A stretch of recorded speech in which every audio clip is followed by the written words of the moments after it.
So during this gathering today, we want to speak in a way that you can feel as we feel and know as we know the reality of this vibrational reality. We want you to feel this vortex, and we want you to know its realness, and we want you, it is our desire to light a spark within you that makes you decide that you want to get in the vortex, that you want to be one of those cooperative components.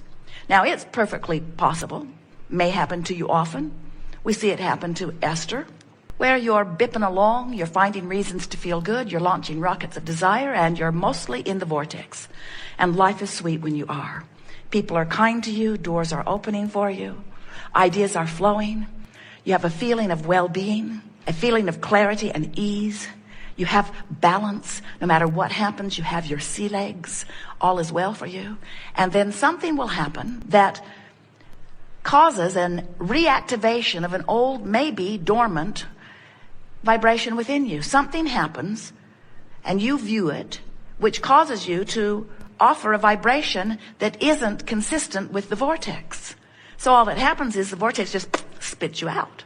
Because if you're not a vibrational match to it, law of attraction doesn't hold you there. In other words, you're called there. Spitting you out is a sharp way of saying it, but it really is accurate.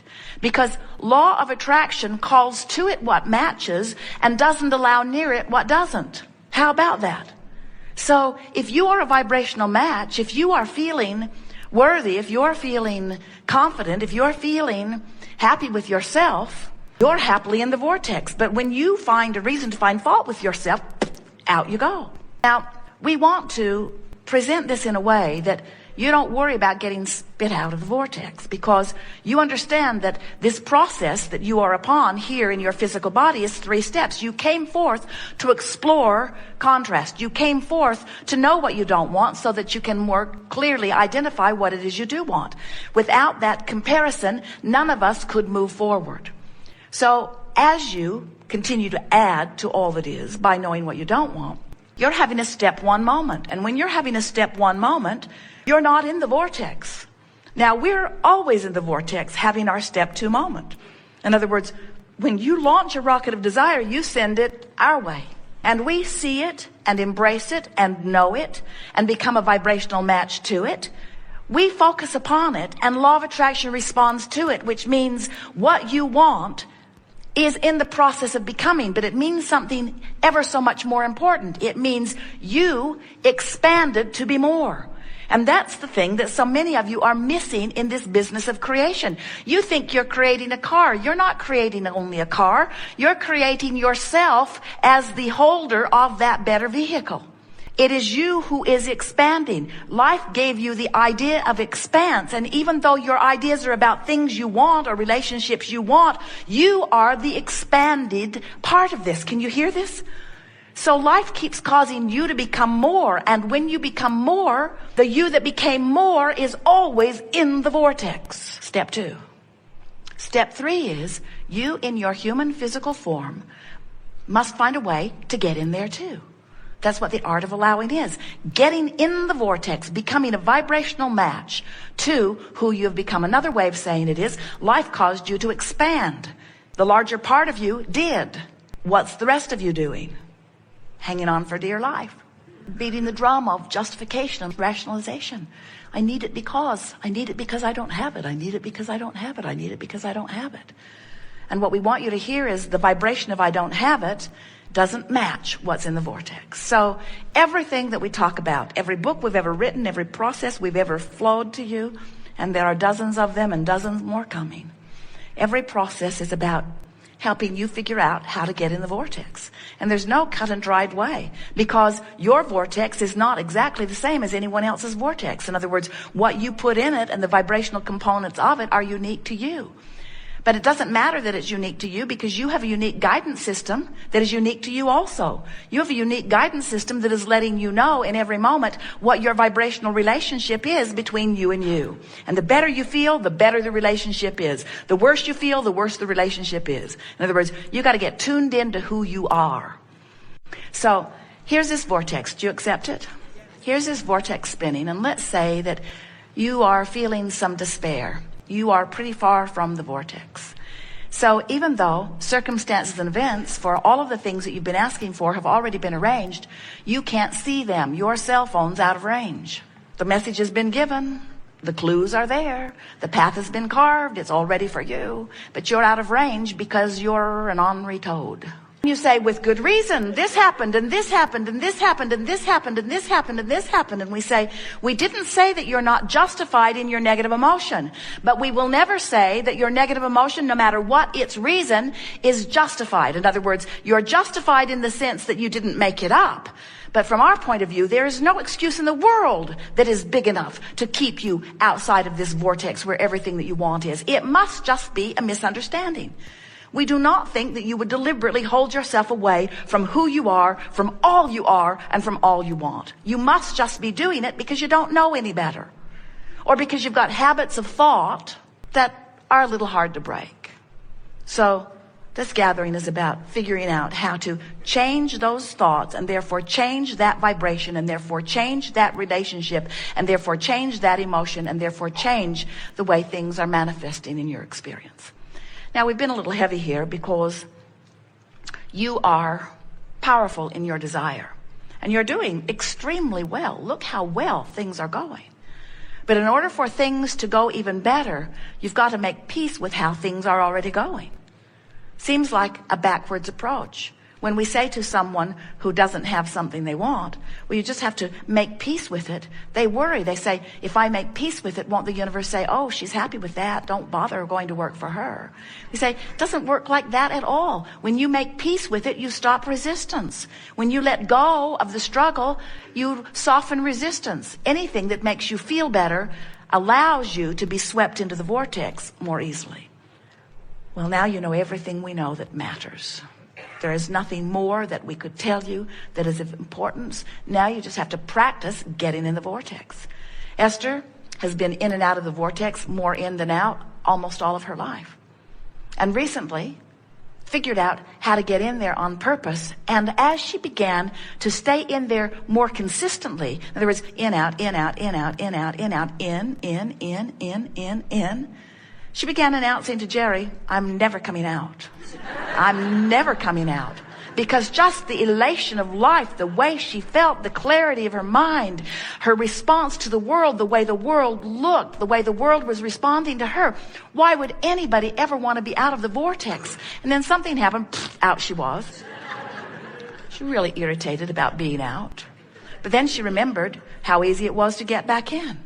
She developed this sort of regimen where she would lay in her bed every night before she would go to sleep and make lists in her mind of things that she appreciated. And in the morning when she would awaken, she would lie there and find those things again. And then as soon as she would get up, she would go to a chair with Jerry, and she would begin doing a focus wheel to clean up any ragtail vibration that she had discovered in the last 24 hours, where she recognized that there was some vibrational work to do because she had had a little piece of negative emotion about something. And once the negative emotion was activated because of her attention to it, and then released or deactivated because of the focus wheel process that she was doing, she would go into rampages of appreciation and long lists of positive aspects. And the whole process took about an hour a day, 15 minutes before she went to bed, 15 minutes when she woke up, and then about a half an hour of processes. And she discovered that she could stay pretty consistently in the vortex. And that is what we wish for you. Now, if you're not in the vortex and you've got some negative emotion, which is your indicator of resistance, and you don't know it, don't worry, it will get bigger. And if you still don't notice it, don't worry, it will get bigger. Because everything that you are living at all times, every manifestation that surrounds you is an in-the-moment indication of the vibrational relationship between you and you. We're not kidding you. There is nothing that happens to you that is because of something else. The traffic you're in is because of this relationship. The way the waiter treats you is because of this vibrational relationship. The way the economy treats you is because of this relationship. Everything that you are living is an indicator of your vibration. Don't you love that? Don't you love knowing that if your body has some symptom or some diagnosis has been assigned, all it is an indicator of your vibrational relationship between who you've become and who you're letting yourself be. That's all that it is.